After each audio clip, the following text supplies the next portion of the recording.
팔척기요. 여리야.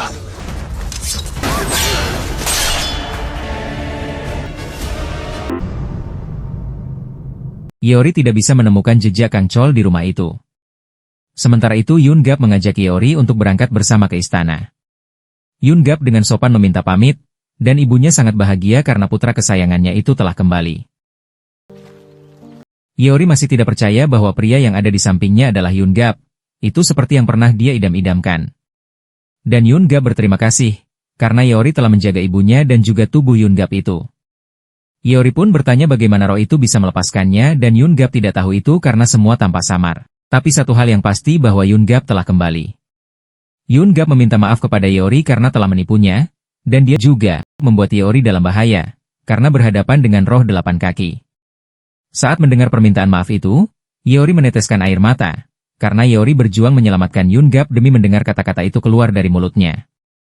Tapi entah kenapa, Iori tidak membiarkan Yun Gap menyentuhnya, dan Iori memberitahu bahwa gelang yang Yun Gap pakai itu adalah milik orang lain. Raja dan Kasim bingung melihat sikap Kang Chol yang berubah menjadi sopan, dan Iori memberitahu bahwa dia adalah Yun Gap. Mengetahui orang kesayangannya telah kembali, Raja sangat senang dan memeluknya. Tapi saat dipeluk, Yun Gap merasakan panas di tubuhnya, dan dia mendorong tubuh Raja. Iori pun menjelaskan, itu karena Raja membawa batu penangkal, karena batu itu dapat mengusir roh. Dan saat itu, benda bersinar di telinga Yun Gap mendengar kata-kata mereka dan Dukun Aguji pun menjadi tahu kenapa selama ini roh 8 kaki tidak bisa masuk ke tubuh Raja. Itu karena Raja membawa batu penangkal. Kemudian Raja meminta maaf kepada Yun Gap, karena perintahnya membuat Raja dalam masalah dan Yun Gap diserang sampai kehilangan nyawanya. Tapi sekarang Yun Gap sudah kembali, jadi Raja sangat lega. Saat sedang berjalan, tiba-tiba telinga Yun Gap sangat sakit. Dia pikir sepertinya itu ulah roh 8 kaki. Dia berjalan sambil menahan sakit, Yun Gap berjalan dan dia bertemu dengan Dukun Aguji. Dan seketika itu, sakitnya pun menghilang. Yun Gap tahu bahwa dukun itu adalah kaki tangan roh 8 kaki, jadi Yun Gap hendak pergi. Tapi dukun itu mengatakan bahwa Yun Gap hanya sementara memiliki tubuh itu. Jadi jika dia ingin memiliki tubuh itu selamanya, Dukun Aguji memintanya untuk menuangkan cairan ke batu penangkal milik Raja. Tapi Yun Gap melempar cairan itu, dia tidak akan tertipu lagi. Yun Gap memilih mati daripada menyakiti Raja. Iori dan Biksu Gaseop bingung karena Kang Chol menghilang tanpa jejak. Menurut Biksu Gaseop, Kang Chol sangat menyayangi Iori, jadi dia tidak mungkin menyerah dengan mudah. Dan Iori merasa sangat takut Kang Chol akan menghilang seperti adiknya, Bibi. Iori sebenarnya sangat marah dan sedih. Bagaimana bisa roh pelindung meninggalkannya dan tidak menjaganya? Itu sebabnya saat ini Iori akan memanggil roh Kang Chol. Kemudian Kang Chol kembali ke tubuh Yun Gap dan akan menemui Iori, tapi dia kesulitan berjalan. Itu karena sebagian roh Yun Gap masih menetap di tubuhnya dan Yun Gap tidak membiarkan Kang Chol mengambil alih tubuhnya itu. Iori melihat itu dan dia merasa heran bagaimana bisa dua roh berada di dalam satu tubuh. Iori hanya bingung dan kesal melihat tingkah mereka yang tidak mau mengalah satu sama lain, karena saat ini bukan waktunya mereka bertengkar. Di saat itu, Dukun Aguji mengetahui bahwa Kang Chol mencoba kembali ke tubuh Yun Gap. Dia kemudian melakukan doa-doa agar Kang Chol pergi dari tubuh itu. Kang Chol pun tertidur lagi dan Iori merasa yakin bahwa roh 8 kaki memiliki rencana karena membiarkan Yun Gap masuk ke tubuhnya itu. Jadi Iori harus mencari tahu, sebenarnya apa yang direncanakan roh 8 kaki. Yun Gap merasa sangat kesakitan, dia seperti dipaksa berjalan dan mengambil cairan itu. Walaupun dia sudah melihat Raja dan Iori yang seperti bahagia saat bersama Kang Chol, tapi Yun Gap masih berusaha menolak mengambil cairan itu. Pagi harinya, Iori tidak melihat Yun Gap di kamarnya.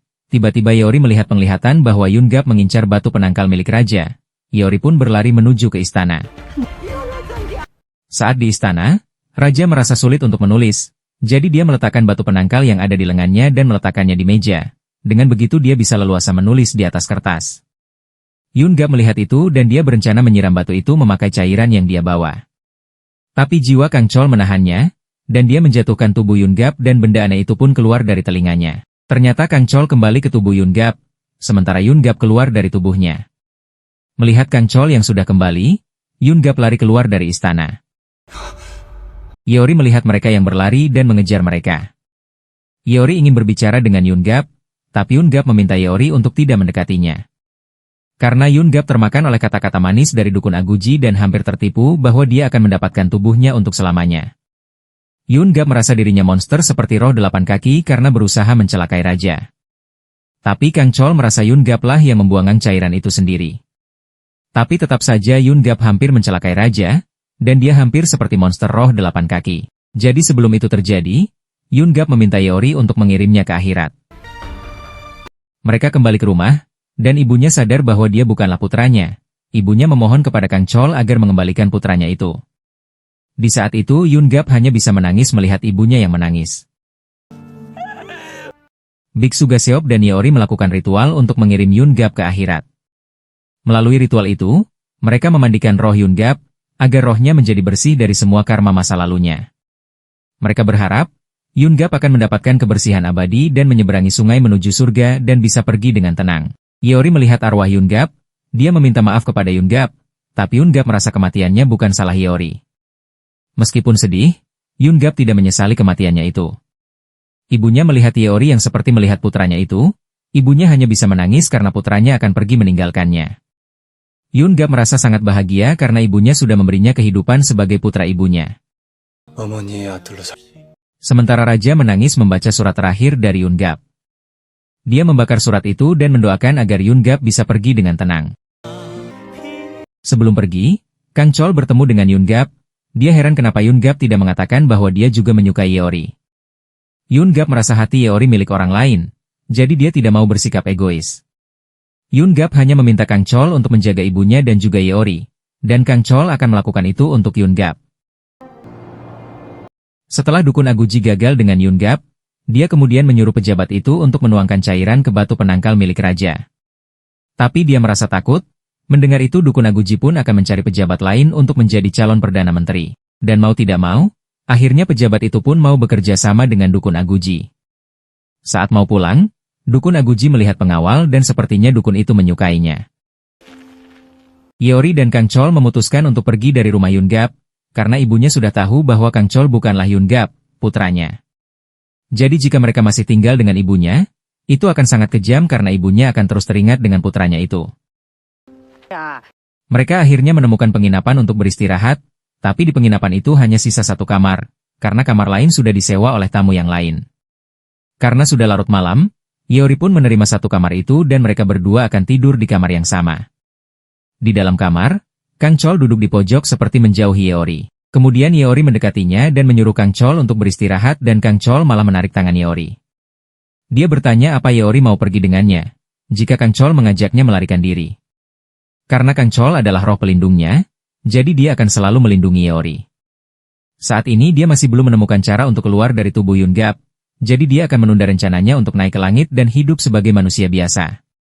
Dia berencana untuk hidup bahagia bersama Yeori untuk selamanya. Mendengar itu Yeori sepertinya bingung harus menjawab apa. Dia hanya diam saja. Tiba-tiba ibu Yun-gap masuk ke kamar. Dia menyuruh mereka untuk kembali ke rumahnya karena mereka belum menikah. Jadi mereka tidak boleh menginap di satu kamar yang sama. Walaupun terlihat masih sedih, ternyata ibu Yun-gap mencari mereka di penginapan sekitar. Sampai akhirnya menemukan mereka di penginapan itu. Pengawal memberitahu pejabat itu bahwa raja merencanakan tamasya di luar kota. Raja akan mengajak ratu, Ibu Suri dan juga putranya. Pengawal itu akan ikut dalam rombongan dan akan memberikan informasi kepada pejabat itu. Raja menemui ratu dan memberikan batu pelindung miliknya agar dibawa ratu. Karena ratu mengandung anaknya, jadi roh 8 kaki mungkin akan mengejar ratu.